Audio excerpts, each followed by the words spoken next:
No, I'm still never gonna get used to that. Never. the weirdest thing is, like, I've heard you say this before in like a video where like I'll never get used to that, and I've always wondered what the hell you guys were talking about, and now I understand. It's the bot. It's terrifying, man. You should probably add that context so the other. You know what? That's a good idea. Yeah. Every time we say that, it's the bot that's recording our voices that says now recording. So I thought they were recording off of like an OBS system. No, you guys have like a Discord bot that records voice. It's weird. We can always blame Blade for not paying us. Exactly. Nice one, Chris. It's not my job. Actually, it is. But we're not having that discussion right now. Welcome to a bonus episode of the Game Turtles podcast. I'll be the host for this. I am Six. Joined with me are my co-hosts Blade and Morb, with special guest Heyitzhydra. Hello, guys. Oh, I'm Heyitzhydra. From the famous Instagram account Heyitzhydra V2. Oh Lord, no. Shall I just begin? The purpose of this video, all that. So we're going to be talking about game development. Yeah, this podcast likes to talk a lot about video games. I feel like this is kind of fitting, but also a bit of a spin on the stuff you usually talk about, which is usually gaming news. That is correct. Yeah. You're going to be showing us your template that I kind of showed yesterday, but not entirely, while we were waiting on Blade. All right. So, what's it called? I guess first about myself, I'm a college student and senior, and that's for computer science, of course. I have prior to this school in general, I've been making games since like high school. So I like coding, and I like making independent video games, of course. Usually just shitpost games, though, to be fair. Smash hit Prime Horror 2 free on Steam. Yeah, and one thing I've recognized in like the industry is that it's incredibly hard for a independent developer to make money off of their projects. By this, what I mean is like if you make a full-fledged game, you have to spend a lot of money or time on assets, 3D or 2D, depending on your style, or both.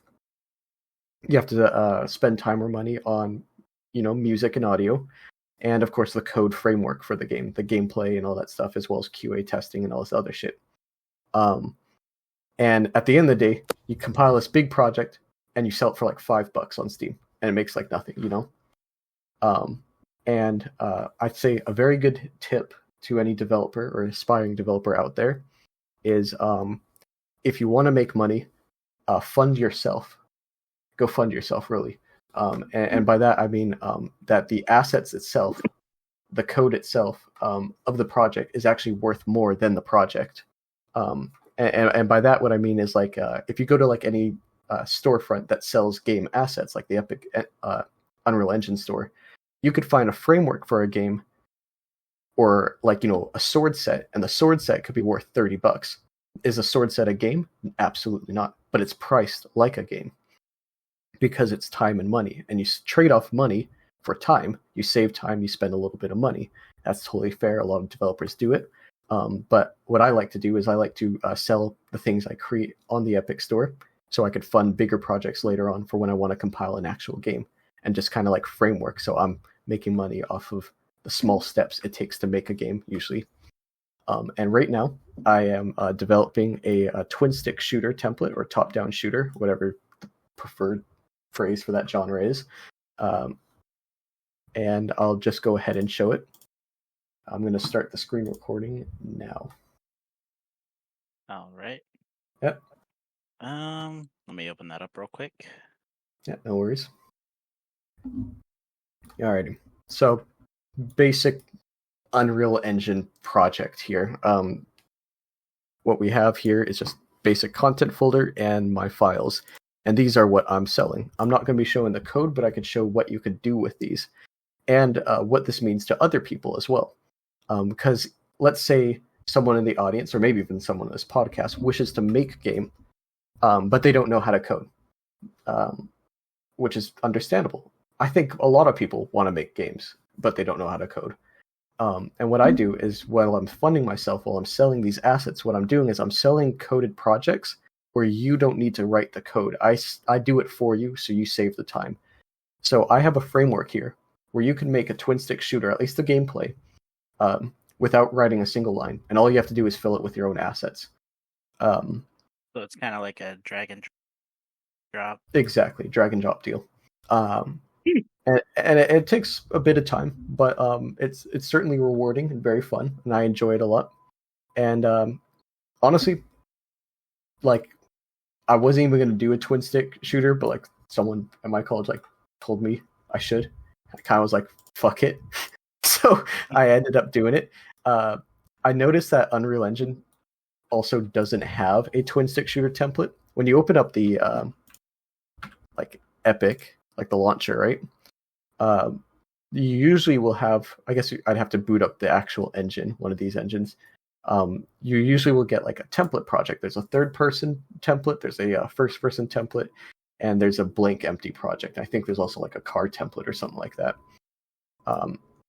Nothing for twin stick. So that makes it harder for those that don't know how to develop, make their twin stick game. So I just, I'm doing it for you guys. And so this project comes with a lot of things. And I guess I have to start thinking on what I want to show first. I think what would make sense is the character. So in these folders, we could find a folder called Twin Stick Player with blueprint. And you can see player blue, green, and red. These are child blueprints. So in code, I'm going to open up Paint, because I like Paint. In code, there's hierarchies, much like society today. And a little edgy. Blades on top of all of us. Yeah, exactly. Blades on top of all us. So up here, you'll have Blade. And in this code, Blade is our parent class. Papa. Papa. And you could create another class. And this class we're going to call 6.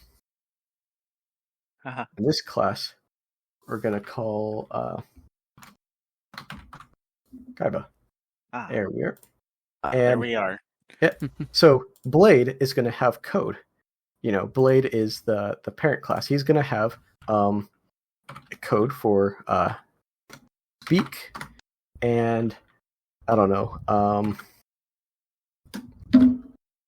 Give me something, Blade.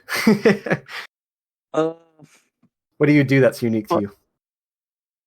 Complain. That's Actually, no, not something that's unique to you. Give something generic. I don't know. Reading. Reading. All right, so you have reading capabilities and the ability to speak, right? He's educated.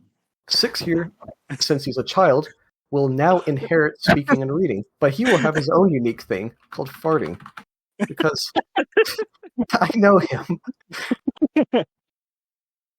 And over here, Kaiba will have gooning. And I always knew. And you see here, 6 has the ability to fart, but he also inherits all his parent traits, which are these right here. So 6 is able to speak and read. Anyways, what I'm getting at is that you create a parent with all your code, and then for any children objects, you create what's unique to them. So now if I were to use actual real instances, we could talk about a human or a player, and we could have on the left side a player, and the only things we add to this are controller abilities, such as a player could be controlled, where a human, it just has like the human abilities like pick up weapon and stuff like that. But guess what also gets the pickup weapon? Enemies. And enemies get their own AI controller. And this separates the two while connecting them and not having to write code for it.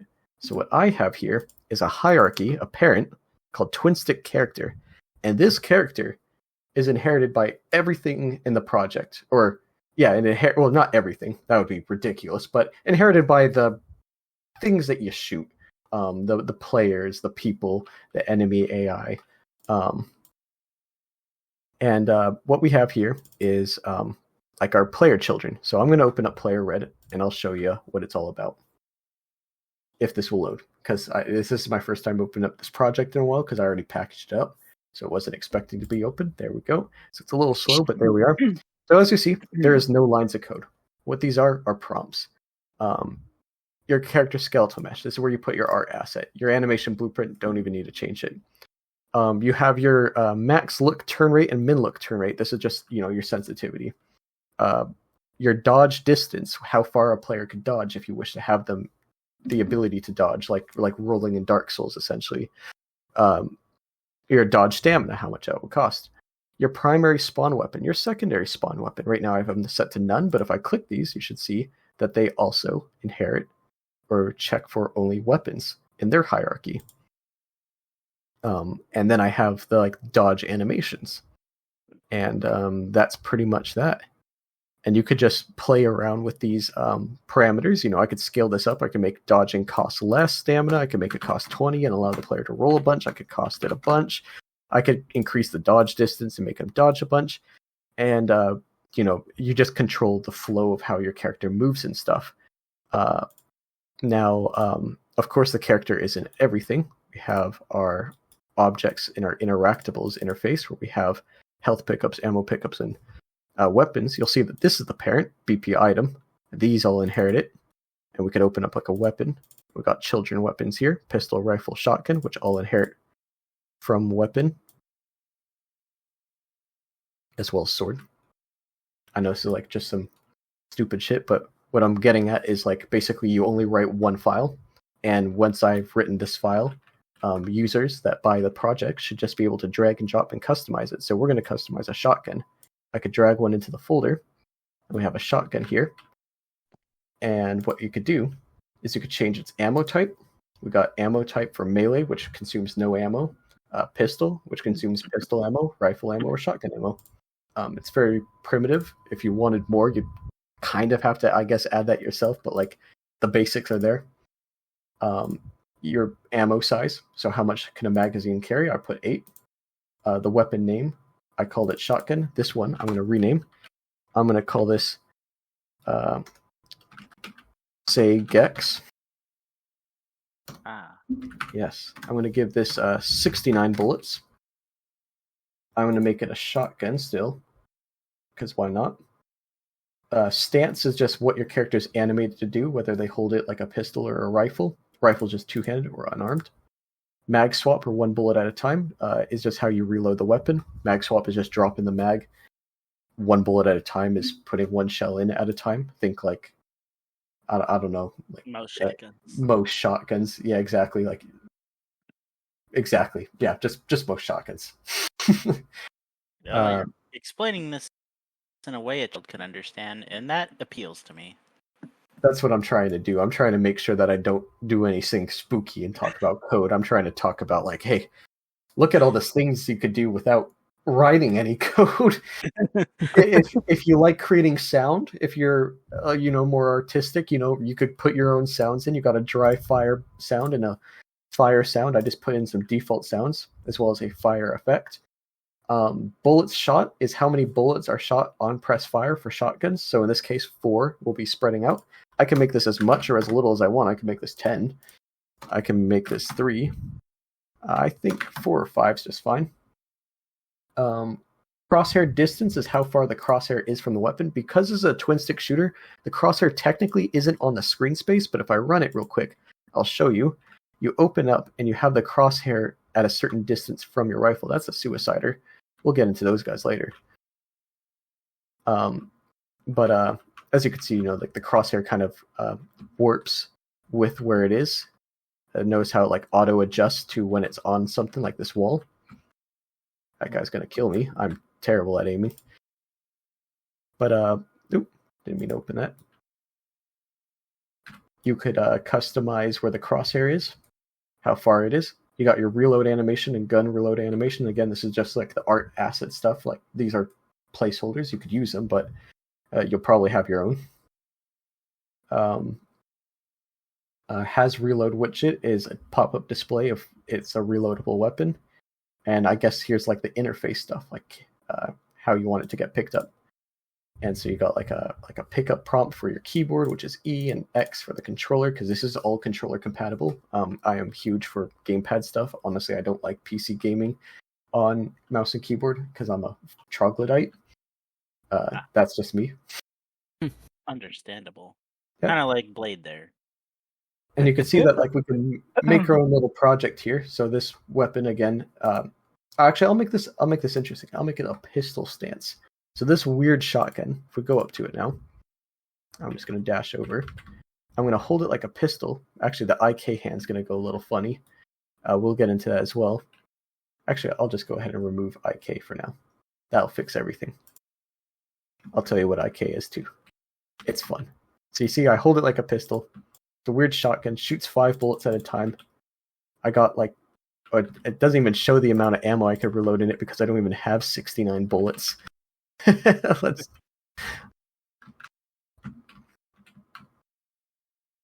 Yeah, for to reload. Classic Doom stance there. Yeah, classic Doom stance for real. That's because I put it on pistol.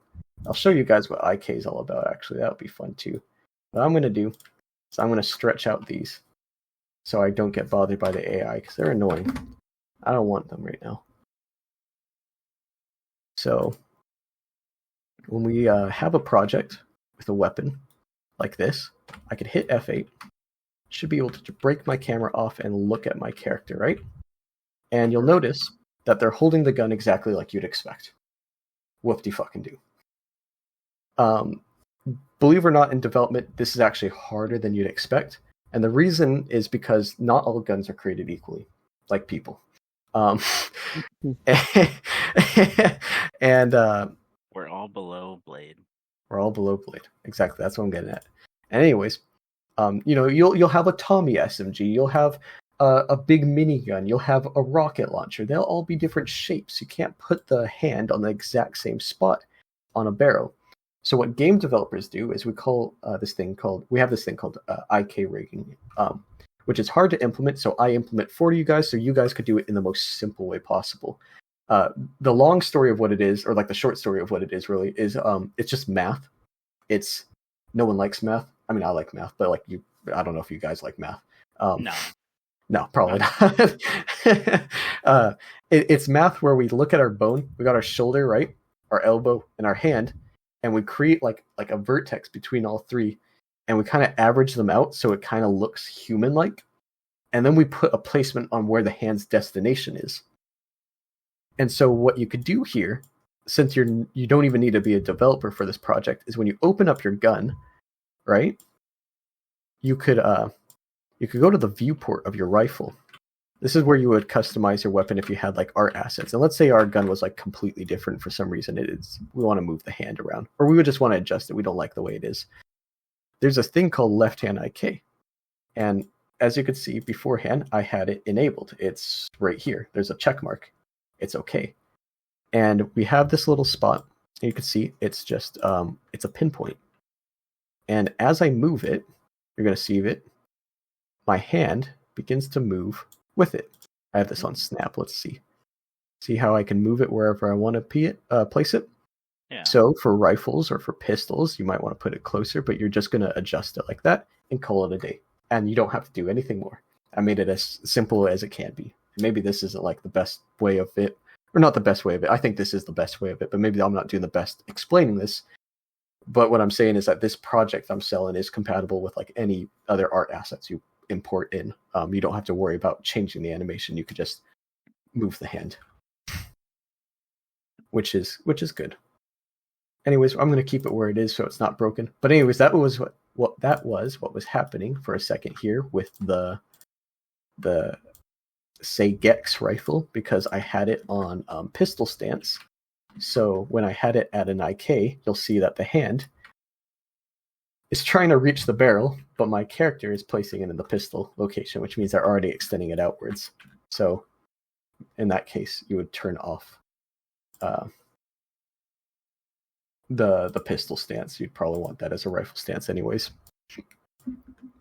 and then you don't have that issue. I was getting ahead of myself. We also have swords. They're pretty cool. I got a stick. Take it or leave it. That's Minecraft gravel right there. It is. Miss the old textures. Beautiful. Actually, no, I'll still keep that as 20 real quick. Another thing, I've noticed a lot of other developers do this. It's wrong. When they swing a weapon in a video game, they spawn a box in front of the person, right? The player. And anything in that box just takes damage. And that leads to a lot of inaccuracy and really clunky, like, shitty design. And it's usually in mostly shovelware, to be honest. But I see it as a rookie mistake. This project utilizes these anim graphs I made. They're kind of cool. They also just handle a lot of this for you. An example would be if I click on this, we should be able to see its swing combos somewhere here. Yeah, melee montages. Okay, so we got outward swing, inward swing, and melee slash. This is the combo. 0, 1, 2, 0, 1, 2. It just loops. If I open up any of these real quick, you could see that all I simply did was I created these little graphs where you got disable movement and melee trace. Right here, it's going to cause a trace all across the weapon. You don't see the trace because I have it disabled. So let me open up an animation that I can enable it to. I will enable it on Hook Punch. Hook Punch has one. I could draw debug, and I can make it duration. Now, as you see, when I drag this animation back, on the hand, I spawn a bubble only when it's attacking, and at its attacking location. So it goes kind of with the weapon instead of just a blink box in front of it. Yeah, so very accurate design.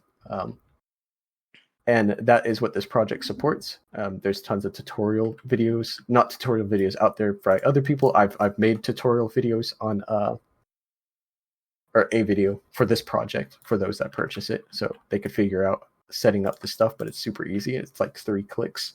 I just don't want to set it up right now because I already have it all set up. And then we got like AI shit.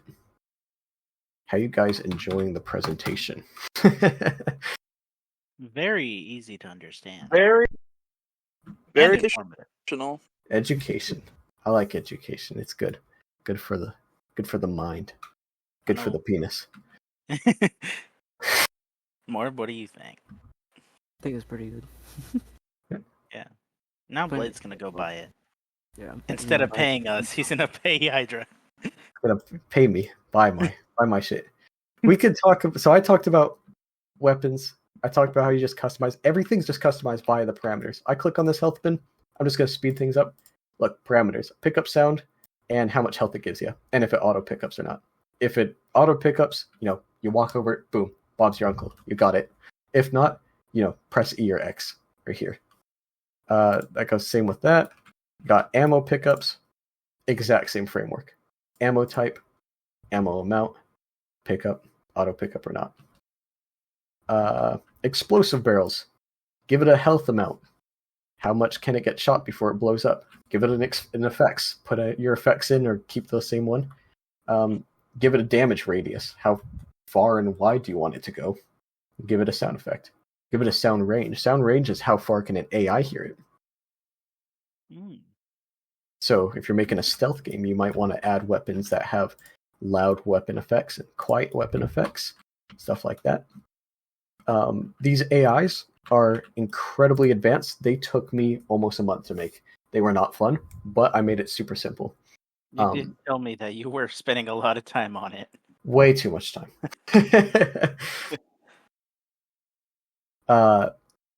So I wanted to go for well, actually, I'll mention beforehand. They are expanding from the player. Everything I showed you from the player earlier, if you remember, with the look, sensitivity, dodge distance, dodge stamina cost, weapon spawns, and dash ability animations, everything from the original player is also available here. It inherits it all. What it also has is its unique things, which is going to be its controller class, which is what AI is going to take over it, basically behaviors. And I guess your dodge chance. This is like RNG shit, and can or can't roam. Fairly simple. When enabled, it will roam the map at random points. When disabled, it will stand post. Now, that's kind of lame. I'm going to say that this isn't all there is. What's it called? Can roam. Maybe you don't want them to stand still completely or roam in random places. Maybe you want them to walk patrol paths like AIs do in video games. And that's where we have over here these little patrol paths. So if I go ahead, open up enemy characters, AI, and I called this AI objects. We got a patrol path. You could drag it out to the scene, and that's it. All you have to do now is you click on the character, the AI you want to patrol to that path. You scroll down up here on this screen, and you find their AI patrol path. And you hit the plus button, and you hit a drag and dropper, and notice how my screen has that little red circle, right? It's saying, no, I can't do it. But it does allow me to drop right there. So there's never any misclicks, And now this AI is going to patrol to that path. And it's a map, meaning that there's two values. So there's the patrol path, and the second is a number. It's how many seconds you want them to wait at that point. I can make them wait 10 seconds here, and then I could clone this patrol path, and I can move that this way.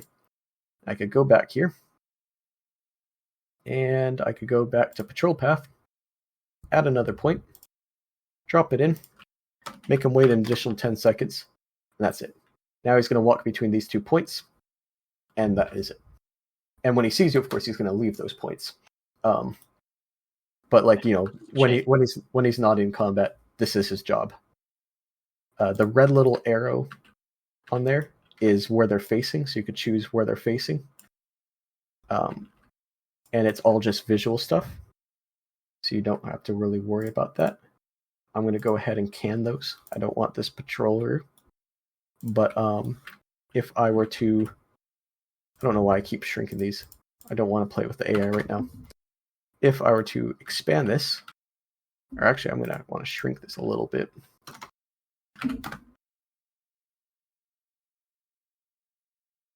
Still a little longer. There you go. That way they're still not on me. If I were to break the camera off, you'll see this AI, and he had... Pretty sure there's a dev mode. Should just be able to show stat. Who cares? Anyways, the AI is going to walk between his 4 paths. He's going to wait 2 seconds. So we could go count it. 1 Mississippi, 2 Mississippi. There it is. It's going to go there. It's going to do the same thing. He's just going to walk his path. And when he finds us, he's going to attack us. And, if he hears us, he will go investigate it. And when he's done investigating, he will return back to his paths. So if you wanted to make this like a stealth twin stick game, that's completely viable. These little exploders are just free roamers, and this one doesn't have his roaming capabilities toggled. If I enabled it, you can see he just immediately starts walking. If I disable it, he stands still. Now he's facing the wall. He can sit in this corner and think about what he done. And that is that. What we have is a bunch of controllers as well. So outside of their just behaviors when they're not fighting you, what are their behaviors when they're fighting you? Simply just go to this customized tab right here. AI controller class, we have 4 of them I made, which is Rush's player. It's fairly simple. They run straight up to the player, point blank, and they hit him with whatever their primary weapon is. So if they give him a shotgun, he's going to run up to you, he's going to blow your cranium out. You give him a sword, which is probably the preferable way, or you give him nothing, so he melees you, and you got like a zombie AI, essentially. That will like follow the player and beat the hell out of him. You got strafe attacker. These are just more thoughtful attackers.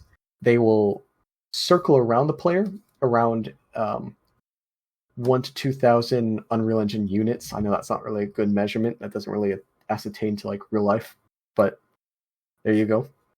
So he runs circles around you, and he'll dodge. He'll roll just like the player will, and he'll shoot at you, and he'll reload when needed. Suicide bombers, similar to rushing players, go straight up to you. They kill themselves. They blow up. And then tactical advancers, and these guys have a lot of meat on their bones. What a tactical advancer does is they have an EQS system which stands for Environmental Query System, which you don't have to touch at all because I built it into the system. So all you do is, like this guy, just drag and drop, make it a tactical advancer, and call it a day. But this EQS, what this is it's a bunch of weighted nodes, these little circles. And you can see that they have colors to them. And the weights are values, and they're based on where the player's looking. So let's say our player is like, I don't know. I don't really want to drag anything onto the scene. So let's just say like our player is like at this door entrance. Like let's play pretend here. These nodes right here would go blue, meaning they'd be 0. And any node that's behind these cover pieces will be green with like a higher weight. And what this AI is going to do is it's going to find the closest object that's green that he could find. He's going to crouch behind it. He's going to use it as cover, and he's going to poke shots at you. So you don't have to program any cover system. You could just drag and drop and decorate your scene, put crash cars, do whatever you want. The AI is going to find that crash car and use it as cover. It's going to use it as a tool. It's a very smart AI. And that's kind of what we have here. And you could, of course, adjust it. Like if you wanted to go into the code, maybe you want it to act a certain way. But like by default, this works out of the box. You don't have to touch it. And so like I've always wondered how that worked. Yeah. So that is like think like I'm trying to think like I wouldn't say this is Gears of War AI. Like Gears of War, like they all like hit the wall, but like when they crouch Maybe behind like the wall, Halo or Call of Duty. Yeah, I was gonna say when they crouch behind a wall in like Gears, it's more of an action because you have to hit the bumper to crouch behind the wall, right? So the AIs have that same action. So that's not nearly as smart. This is closer to like The Last of Us type of AI style, where it's like, it's not a button, you just actually crouch behind the wall, but they'll actually crouch behind the wall as well. I don't know if Halo's AI actually even has something like that, to be honest. I've never really seen, like, I guess elites do. Yeah, elites do crouch behind cover. But I was gonna say jackals and grunts just fucking walk around like retards. Like they're not too smart. They got not the brightest bunch, but yeah, I guess in the sense of elites, yes, they would have the elite AI. Brutes don't even follow that; they rush the player. They're a simpler AI as well. But I guess it still works. Yeah, that was 2. There we go. So that is how that system works. And again, you could choose whichever one you're going for, whichever style. If you're making a very tactical game, maybe you just give them all tactical advancers. They'll reload behind cover too. They'll do all the things that like you think are necessary. If you run up behind their cover, their nodes will change. So if you have visual on them because you're behind their cover and they're now in front of you, they will readjust and put themselves behind the cover that they were just crouched in front of. Like they'll walk from this end to this end. Okay. Yeah, so they're smart very in that dynamic. Sense. Yep. These weighted notes are also a bit in the air, as you'll notice, right? And the purpose of that is, though this is more of an in-depth code, since you were interested in the concept of how AIs do this, now that these are always in the air, these nodes are always going to be visible to the player, only slightly. So that's why we're never getting a very bright green. Like these are the brightest greens we're getting, right? Right. And what this allows us to do, though, is we could check for these nodes' collision. So let's say this one, which is red, right? This one's colliding with this block. It's actually a pillar. It goes upwards, right? So when this AI were to hide from the player behind this cover, he'll crouch, right? And he'll stand up to shoot at you. But if he's crouched behind this pillar, he's going to walk out to the left to shoot at you. He'll know not to stand up and shoot at the wall. So that is precautions to protect anyone that buys this asset from accidentally have an AI that just shoot the wall constantly while they're hiding. And that is that. I would say that's mostly the stuff I have. I don't have any like major environmental stuff. I don't have like doors and key cards or anything like that. I put, because it was like super easy to program and other people sell assets like that for like $4. I wasn't going to add it into this. But what I added is a major framework for the enemies that you shoot at, the players you can play with, the patrol paths and behavioral patterns of the AI, of course. And of course, the interactable objects that you will find yourself actively interacting with in a sandbox. So your weapons and your pickups and your explosive barrels and all that stuff. Explosive barrels was just a bonus. I was drunk. To be honest, I wasn't planning on making that. I just felt like it. I needed a quicker way to kill myself for testing purposes.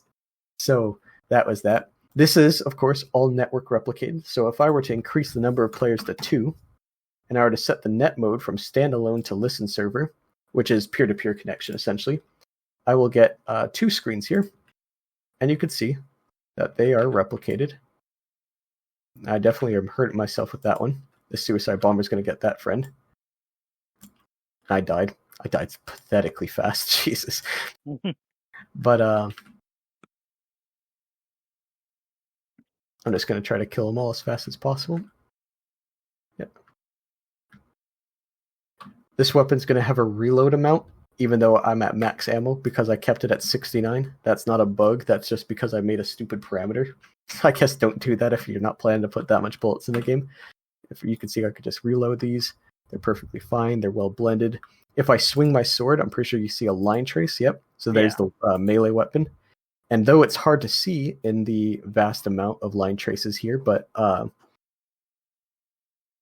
you could see here that when I try to look past the line traces real quick. The character's animation is right swing, left swing, and then a downward swing. It's a little hard to see, I know. Sorry about that. I should probably turn off the fucking line trace. But actually, I'm pretty sure I could just do that right now. But you got the little combos, essentially, is what I'm saying. And they're super easy to set up because all you have to do to add a new combo is I just hit the plus button and I add whatever animation I want. And again, if you have your own animations, you just make sure it's rigged up to the skeleton and drop it in there exactly. And, follow with a very short tutorial on how to make the little nodes, these nodes, the disable movement so that my character doesn't move when you swing in the melee trace itself, when the swing's available and the end combo. So if you press the swing button between these 2 nodes here, between here and here, you will swing with the next combo. If you wait long enough, then the combo resets and you go back to swing A or 1. Okay. Yep. So fairly simple. But this is how most developers in the industry do it. I've spent a long time reading up on how other people do it and trying to, well, of course, still do it in my own way, but with best practices in mind. It's very well optimized, network connect, and I have no clue what I'm selling it for, but I'm about to push it over to Epic soon, and I'm probably gonna say it's gonna be probably like $80. So this is where it's like that fund yourself I told you earlier. Seriously, when I make a game with all this in it, that game probably only sells for $5 on Steam. And granted, that's a wider audience. Everyone plays games, not as many people make them. But the assets themselves, the code itself, people view it as an investment. You could sell it for a lot more. And that's how I think a lot of indie devs do make their money. That is my TED Talk. Oh, also tutorial buttons. Not a big deal. You walk over it, displays a text tutorial. That's it. Okay, now I've covered everything. I'm pretty sure that's all. Mm-hmm. I know Blade has many questions. Shoot them. We're putting you on the spot now, Blade. Yeah, we are.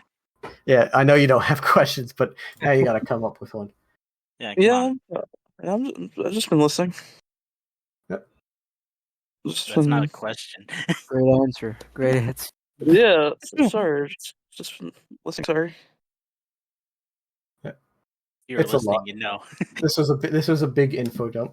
It was more or less an entire overview tutorial on this entire project, but what's included, how it looks. This is how developers make their shit.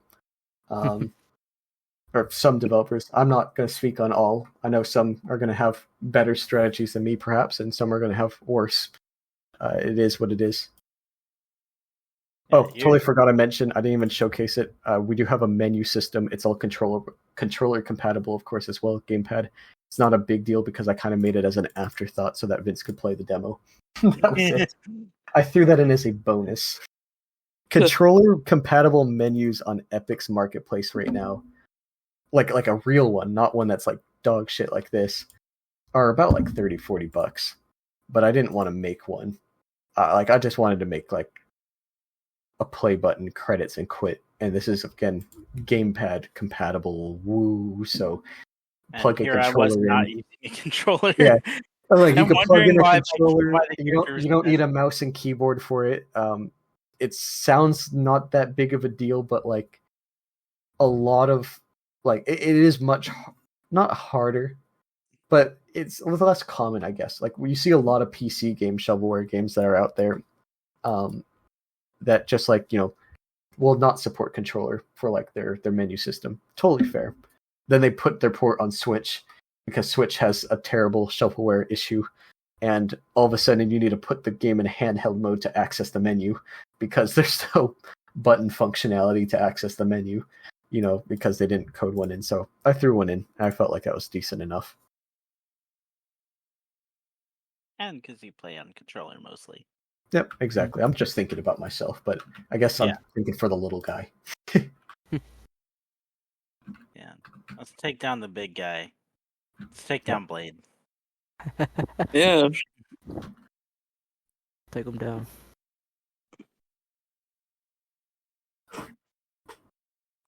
It seems very user friendly, and the way you explained it, even I could understand, and I'm fucking stupid. That's good. That's good. Yeah. That's good progress. That means I've done something right. Because I kind of got into my like autistic spiel about like how things worked a bit, like with the EQS, but like you don't have to touch any of that. Like you click the thing and you drag and drop the things. It's very friendly, and I'm glad that you think that. If anyone in this chat doesn't think it's friendly, though, tell me what to improve on before I ship this, because I'm not going to update it after. Yeah. Just stays quiet. What? It's okay. No, I'm here. This game. Like whenever you were working on Prime Horror, and you were showing me like the screenshots or sharing your screen, whenever you were trying to figure out what the problem was. Oh yeah, Like you were going through all the behaviors.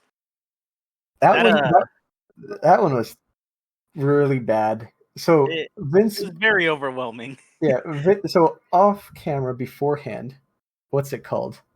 It was like last year. Vince mentioned the variable, and so this is a joke. I'll explain the joke. I'll be Peter Griffin here. But the variable, the story. So there's this project, Prime Horde 2. Just greatest game ever. Shitty game. But waiting for part 4. What's it called? We were having issues with, I was having issues when I was coding up the project. I pushed it out. It was perfectly fine when it came out, and I created it on Unreal Engine 5.0. Like, it was the newest engine. I was super excited to play with it, so I wanted to make a project. I made it within like a month, called it a day, shipped it. I later on wanted to update it for its 1-year anniversary, and I wanted to move it from Unreal Engine 5.0 to 5.2, which is what they moved it to. So 2 engine versions forward. And all of a sudden, multiplayer broke.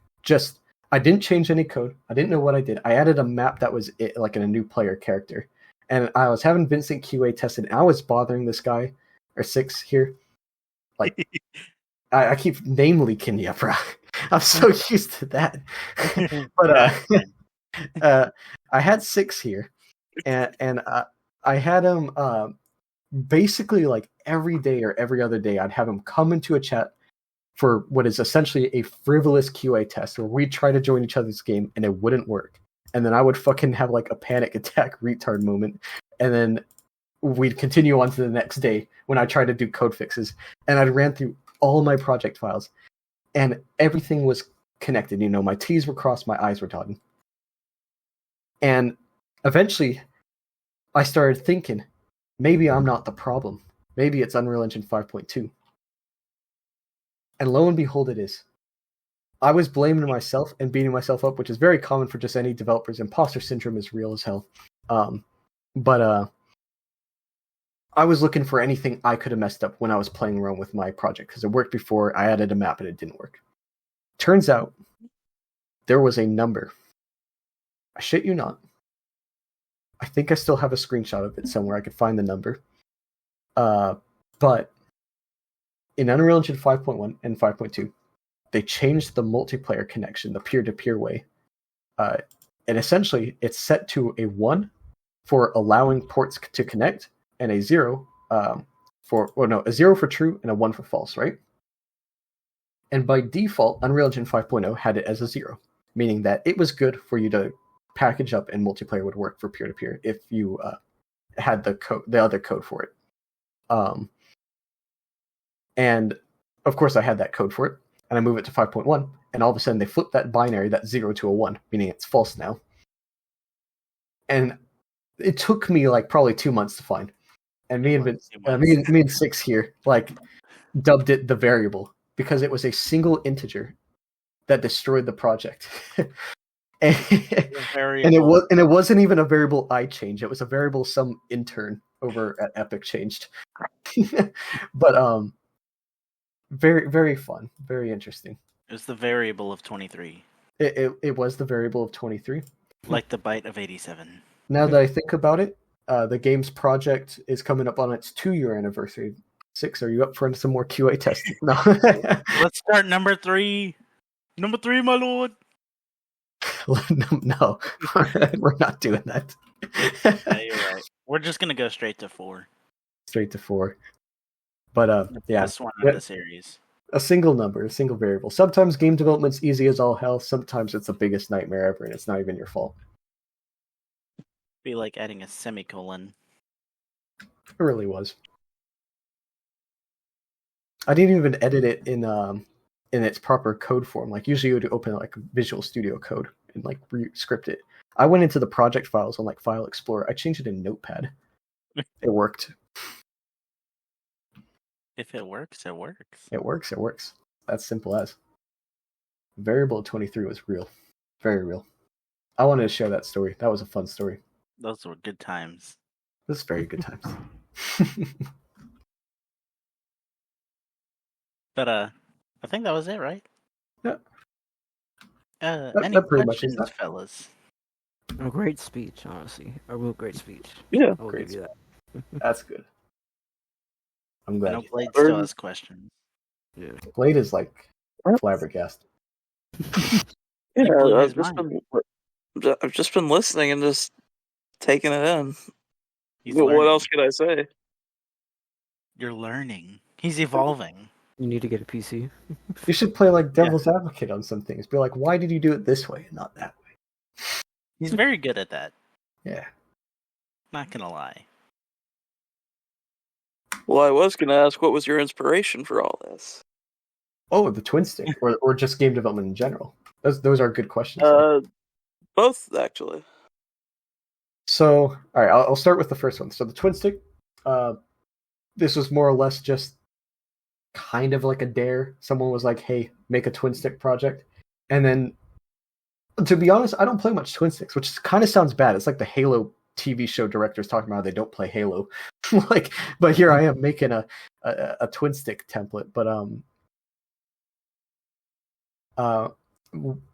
I noticed that there was no market, which is actually a good thing. Like no market as in like there's people that are probably willing to buy, but there was no one selling this. On Unreal Engine, I could count it on my hand. There are 4 twin stick templates. 2 of them don't look too great, and the other one that looks really great is incredibly priced and is also single player. So mine does additional things, networking, and is of equal quality, I'd hope. And I'm planning to undersell so that I could steal all his customers, to be honest. I'm scummy. Kind of cornering the market there. Yeah, I'm cornering the market. I did it with my first Unreal Engine plugin. My first plugin was a body cam effects plugin. I was inspired by Unrecord for that one. I was the first one to do it, and I made a lot of money off of it. So I want to corner another market. I guess that was part of the reason. I'm not going to lie, as I've been developing this, I kind of did fall in love with the idea of making a twin stick game. So I'll probably make something in the future, but I'm not too sure when or what it will be about. as for what inspired me to get into game development, back in the PS2 era, there's this little game called Lego Star Wars 2. Princess Leia was super hot. Dug into the game, fought no, no. But when I was a kid, I just liked the whole idea of it. I remember when I was like playing games growing up. I kind of had like this. I kind of had like this epiphany moment. It was during Lego Star Wars, which is embarrassing to say. I was playing Lego Star Wars on the PS2, and I was thinking to myself, usually when I'm sitting in the living room playing with my Legos, I have to like conduct the whole story, but everything goes like it's planned. And when I'm playing this game, Lego Star Wars, there's these Lego figures, and they're playing with me, and it's kind of nice. It's like having like friends. Yeah. And so that sounds really depressing, but I'm not kidding you. That actually inspired me. Like I wanted to learn what the fuck was moving the Lego Roger droid like over around. I was losing my mind to it, and I really got interested in it. And I didn't act on it until I was like obviously older, and I started learning more things about like computer and code and stuff. And as I was a big boy and I grew into big boy pants, I eventually decided to start coding. There was a club in high school that was working on a game project made in Java, and I was really bad at coding. And I joined this club, and the project was called Hunt the Wumpus, and it was a really crappy little project that you had like colored tiles with like numbers, and you would choose which one to go into. And if you find the Wumpus and you win the RNG combat, you win. Essentially, it was like a point and click adventure. And I wrote like 0 lines of code to that project because I was so lost on what to do, but a lot of people were really nice and they helped guide me. And I kind of fell in love with it afterwards. I remember we were to go to present that project to Microsoft at the end of the school semester for high school. And that was super exciting because, you could get a job in the industry faster. And I got sick and I missed the day. Unfortunate, but I didn't contribute much either, so I also kind of felt like I was undeserving of it. So it's fair. Though that could just be imposter syndrome speaking. Who knows? I don't know. Yep. I've been an imposter my whole life. I'm surprised you didn't drop an Among Us spring rot thing like that. Oh, sorry. Here, let me take care of that real quick. Where's my soundboard? There you go. Beautiful.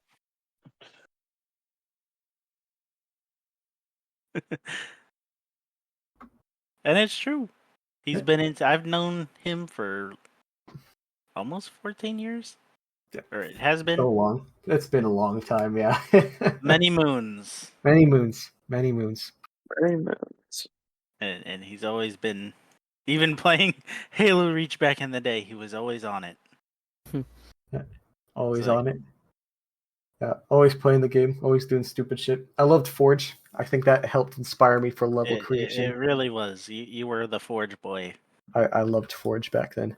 Modern day Forge does not hit the same. It has way too much user interface stuff. Oh, yeah. Like deadass, this viewport, which I'm not screen sharing anymore, but like the viewport you saw earlier is very similar to what Halo Infinite's Forge is. And at that point, why not just learn Unreal Engine, like level design, instead of making a map in I think Halo? It was you that I was talking to. While then you could get paid, for the projects you do, and you're not limited to what 343 provides you, because they've really made not it my Forge. Yeah, they've really made it a full-time job over there, and I don't like that type of Forge. Just like click and drop of Halo Reach and 3. So good. And I guess Halo 4. We don't talk about Halo 4.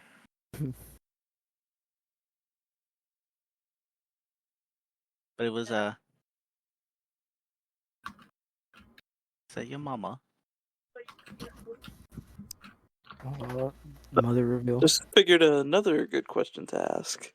Ooh, Oh, yes. What do you hope to achieve in your further game development years? Nothing. Expectations are cancer. Here's the thing. What's it called? Getting hopes up. It's great. Mm-hmm. It's good. But with high hopes comes high disappointment. Like it happens with everything in like outside of game development. You see a game getting made, you got high hopes for it. It comes out mediocre at best. Quadruple A gaming, my ass. Like Concord. Exactly, like Concord. Absolutely historical failure.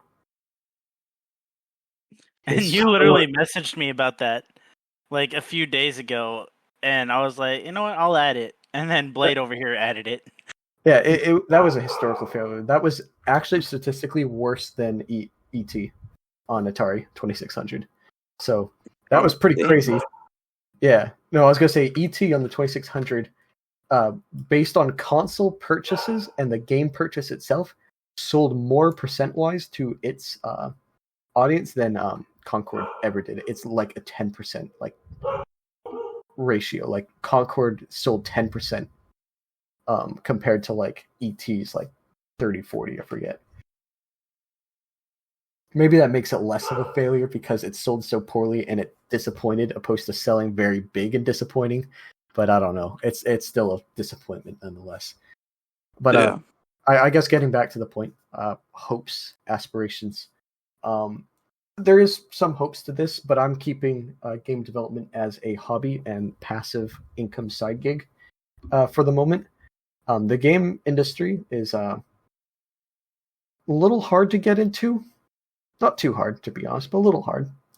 And it is... I will say it's rewarding. It's good. But I don't know if I fully want to work in that industry because I have this personal fear where it's like, if I work it professionally, 100%, will my job and my hobby melt together and it become a hobby, or would it just become a job? Would I start to hate game development? And that wouldn't be fun. I don't think it would happen, but it's still a thought at the back of my head. I am a good developer on web pages as well and full stack application creations. So I'm probably going to apply for those jobs and be depressed at work so I can be happy at home. Opposed to the other way around. Happy at work and depressed at home. I don't know. Time will only tell. And I know I'll still know Vince by that point too, so maybe you guys will know. Hey guys, he's doing it. I'm doing it. We'll see. I do have some kind of decent connections. I feel like I'm under NDA with it, so I can't really describe, but there is a very popular MMO studio here in my state that I've toured, and they also work on the same engine I work on. So wink, wink, nudge, nudge, tickle, tickle. We'll see how things go. But time will tell. Yeah. Is it that same one that you toured almost 10 years ago? No, not that one. We could talk about that one. I'm not. If there was an NDA, it's expired by now. I used to in like 2016, 2015. I toured Bungie HQ, which is also here. The height of Destiny. So I guess now I've doxed my state because I said the state I live in. I was being all secretive. But now that I've said the game studio, now you just have to look at Bungie HQ's location and you find which state I'm in. Man. But there you go. Here's your ARG for the day.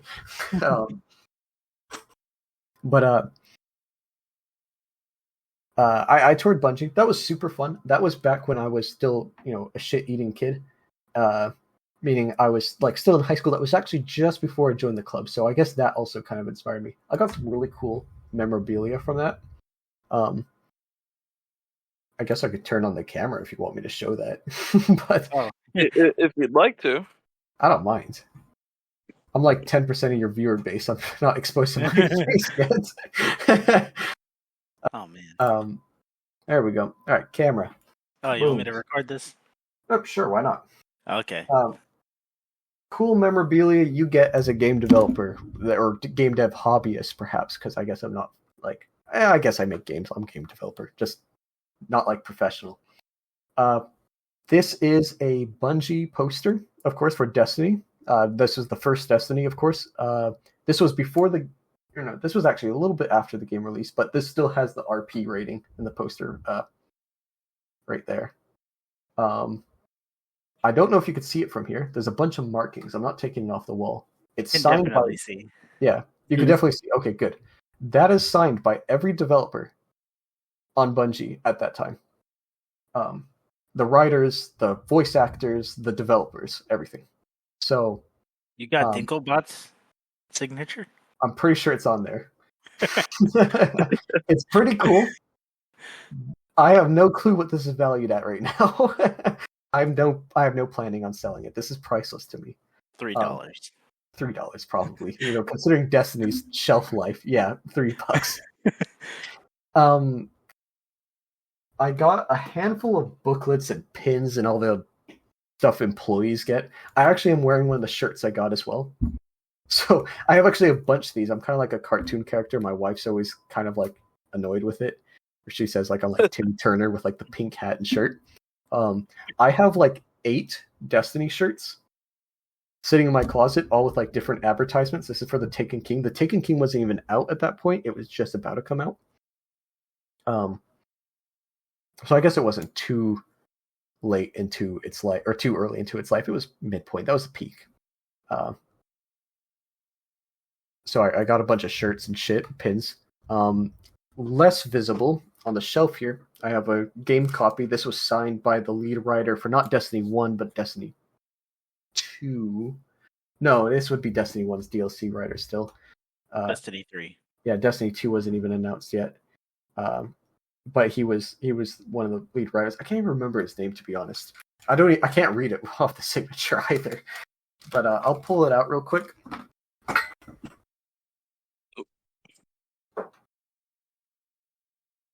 Got the golden I apple. got it in this nice little plastic protective case because I don't want dust in it at this point.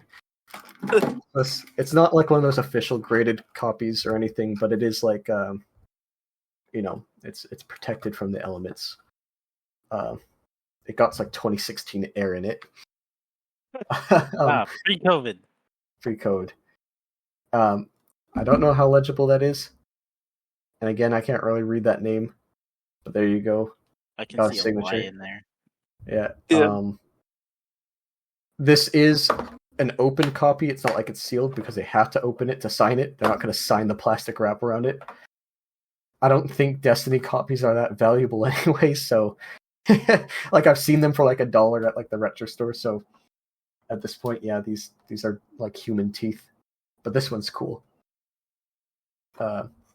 And that's pretty much that for memorabilia. I didn't get much from the other studio I recently toured, the one I had more relation to, but I got a couple pins and shit. They were cool though. I got LinkedIn connections. That is priceless. I got LinkedIn connections. I didn't have a LinkedIn when I was in high school. Who the fuck does? Me. You had a LinkedIn in high school. It shows. Yeah. That's how I met Blade. That's a fucking lie. That would have been funny as shit if you guys did. He's my boss now. I think we're all everyone's boss. No, you're the top boss. Yeah. Me and Morb are just middle management. Mm-hmm. Still haven't gotten our paycheck yet. Yeah. And look, he posted on the TikTok and on Instagram. Don't worry, guys. I'll pay you all using all the profits from Prime Horror 2 on Steam. Yes. It's all I ever wanted. It's a free-to-play game with no microtransactions. You all owe me $100 for the Steam page landing. It's negative. My name is in the credits. I'm pretty sure it is. Yeah, I think I It is. I added it. Yeah, I added it. Your name is in the credits there. I named you. I didn't put you by your gamer tag or anything. Ooh, now you're really doxxed if you keep this in the edit. You'll actually have to video edit it because now people could open up Prime Horror and now they could find your LinkedIn. Uh-oh. Like, you're just gonna see me at Forge Tech Studios. QA department. QA department. QA is super valuable. Any industry that doesn't think QA is valuable is stupid. It's usually the Western studios, unfortunately, and they're doomed to fail with it. You gotta respect your QA. QA is great. It will stop you from releasing a shitty game. Tell that to Blade. Tell that to Concord, bruh. Concord had a huge QA. They all, and the beta test, and the consensus was the game was too slow, and the characters weren't good design or memorable, and the developers pulled a fucking Chris Chan or like some lolcow behavior, and they like plugged their ears and said la la la, can't hear you, and like actually like removed QA members and removed like beta, like bruh, they're cringe, they're stupid. Why do you do that? That's why they Just failed. like me. They failed. And it's because they didn't respect feedback. They took it in not a growth mindset type of way. They took it as an attack. That's never good. Yeah, you always got to listen to the feedback. Yeah.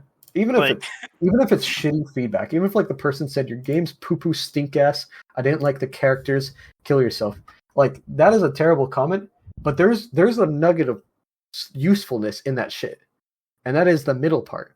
I don't like your character design, right? Yeah, Fix it. You could always improve on that. Fix it. Exactly. Yeah. Like first beginning of the comment, is it constructive? No. Is it criticism? Absolutely. Middle part, is it constructive? Not really, but there's something there that you can work off of. And even if you had 100% of comments like that, you should find what the consensus is. Like if you have 100 comments that just say, bad character design, and they don't elaborate why it's bad, but they just say bad, then maybe you should look into that. Or slow gameplay. Yeah, look into that. And it's not even a big fix. Like you literally move an int of like character velocity, and that's it. At least on most engines. I'll tell you what. You can make this Overwatch. I'll tell you what. This twin stick plugin, if you buy it, you can make it run as fast or as slow as you want, and all it takes is one button click. You could outbest Concord devs. That's crazy. That really is crazy, actually. No, it's not crazy. Concord devs probably had a button for it too, but they just fucking didn't care. We can do no wrong. Buy our game. No, seriously, we could do no wrong. Buy our game. End of story. Simple as. I'm gonna take that now. Yeah. We can do no wrong. I will not edit these videos anymore. I'm gonna touch as you in Elden Ring. Like quite literally, whenever I'm editing the audio for these, I cannot hear a difference. Like even on the earlier episodes, I did not hear much of a difference between like the recording and then the like listening back just to make sure everything's all right. Yeah, and like someone would come up to me at work and be like, "Hey, can't hear you." In the there you go. Here's the thing about like the critique. Even if you're outside of game development, growth mindset, what is your volume at whenever you're listening to your own videos? Find a standard volume. Find move your volume down purposely low. Move it down to 40. Yeah. On your computer. And even now, I can still barely hear it. But like editing it, I always lower me and Blade, and I bring Morb up a bit, so it kind of like equals out. So that's good. That's good. So I'd say, do that. Balance the voices, what you think are equal. And if you have someone saying it's quiet, increase the overall volume by, let's say, 3 or 4 more decibels. Because I will say your audios are a bit quiet when I listen, but it's no different than my YouTube videos when I was making my first ones, where they were very quiet as well. And it was for the same reason. It was because I was listening to my computer audio, and I was always having the bar at 100, so it always sounded fine to me. And then I realized, unless someone has their phone at full volume at all times, my videos are kind of unwatchable. Just like even if it shows like red on like your volume bar, like in the editing software, I'm sure that you hear the audio peak, right? Like you see the bar, and like it's reaching the red, right? And that's scary. Red isn't bad though. Red is loud for max volume. But people aren't going to have it on max volume, so red's actually kind of okay. You could dip your toes in it a bit. Can't keep them in there, yeah. No, it's a learning process. Oh no, absolutely, yeah. It's a learning process, and and even when people dish out shit, it sucks. It's not fun reading any bad comment, but like taking it in the best light. That is a lesson anyone should learn. Even outside of game stuff. Yeah, Blade. Yeah, Blade. What? Oh, okay. Just under fire. Sorry about that. want my paycheck. Same here. All That's three your- of us that's- want a paycheck. That's your homework today, Vince. 6. God damn it. Just up it a decibel or two. I will. I'll have more time to edit it tomorrow. Because literally, it is my bedtime right now. It's like 11:25. Yep, and I gotta go to work here in a little bit, so. Oh no. Oh, we night crew. Yep. That ain't fun at all. Yeah. I fucking did a couple shits like that. It sucked. Yeah. I And then salute the Blade has soldier. work at like Don't have the pallet fall on you. I assume you're doing something night crew related, as in like are you doing any like load work or what are you doing? I'm janitorial. In a movie theater. Oh, he janets. Yep. well, that's nice. That's actually really good. It's Yeah. Blade that does all the heavy lifting. Yep. Yeah. But he is forklift certified, so ladies, watch out. Oh, nice. That's 2 of us then. I I used to do you a lot. are. Yeah, I used to do a lot of heavy lifting. Then 6 blew my back out, and no, No, that's right. That's right. right, it's canon. No, I left that job a while back. I do tutoring now. As you could tell, I'm a very educator. I like to teach people how to code too. So if you ever want to learn, hit me up. Yep, teacher. I'm official. Hit 'em up. Yeah. Or don't learn how to code and buy my product. Buy it now. It's not even up Well, yet. We'll put it out the same day that you put it out for sale. Actually, that'd be nice. I'll send you a message when it's out so that you guys can release the bonus episode then. Because I guess it doesn't matter when you release the bonus episode. It will be a bonus episode. So long as it's not released on, what is it, Wednesday or Thursday that you usually do your things? Wednesday? We record Wednesday night, and I schedule it for like Thursday morning at 8.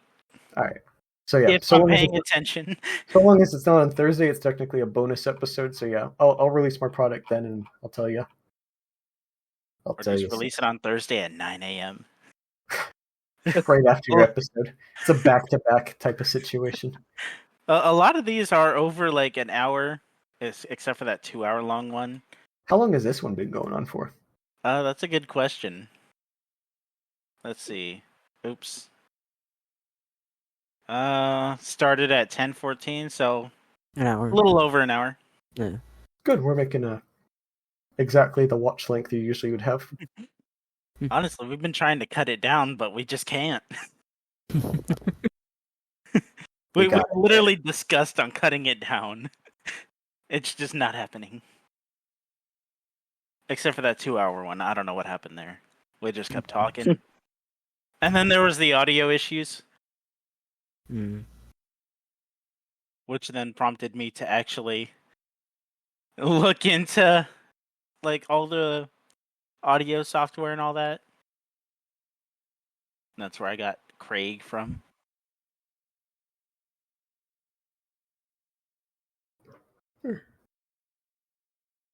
Well, I better not encroach on your bedtimes or your work times. Yeah, Wind this down. yeah, we'll begin winding this down.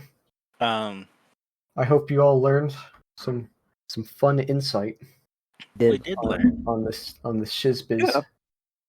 Here's a fun fact why I don't drink water. Fish fuck in it.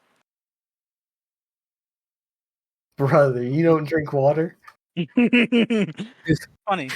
70s, like, not, yeah, 70-something% of your body's water? What are you doing? I don't drink water. It's funny because I just drank a whole bottle of water while we were talking just now. Fish fucking it. 60%. Just My think about that. apologies. I'm 70% because I have huge, fat, watery nuts. But This is also true. yeah. Anything to add, boys? Nope. No, I'm pretty good. Pay I'll us, Blade. tap that. Well, to any of those watching right now, you've made it to the end. Congratulations. If you guys have any comments, leave them below. I'd like to answer them. I'll be watching. That is all. Also, I'm See, selling Blade Soul. there's a bonus right there. Yeah, That will get you interactions. That will help you boost your podcast. delicious. I'll have to throw all this together and then just like put it on a set a reminder. Wait for Hydra to message you. Yeah, I'll give you the okay when it's up, because it'll be more appropriate. I feel, Oh yeah. Yeah. Except for the demo. I really was spazzing out trying to figure out how to control the character. Oh, that was just because I gave you a demo with a hard-setted sensitivity. You couldn't change it in the settings or anything. Basically told you to go figure it out. It was sent to my exact mouse settings, which of course isn't going to be everyone's settings. And my mouse settings is actually pretty slow. I'm a troglodyte. I don't change my mouse settings, so it's actually the default. I know some people will change their mouse sensitivity like in the computer itself. I don't do that. Or they're using a trackpad like you were. But yeah, I you will should try buy it a out. ThinkPad to do it. Should try it out with a gamepad, because at least then your gamepad is going to be programmed in the exact same way my gamepad is, and it should be the equal sensitivity. It should be playable. Equal opportunity playing. Yep. But that has been it. I have been Yep. 6. That has been Blade. This has been Hydra And Warp. and Morbius. Yes. Professor Michael Morbius. Yes. Ah, a scientist. I am a scientist much like yourself. But I fucked that up. I am somewhat of a scientist, you could say. Or you could say I'm somewhat of a scientist. I don't know. Something like that. I'm gonna just stop the recording before we embarrass ourselves further. Yeah. Mhm.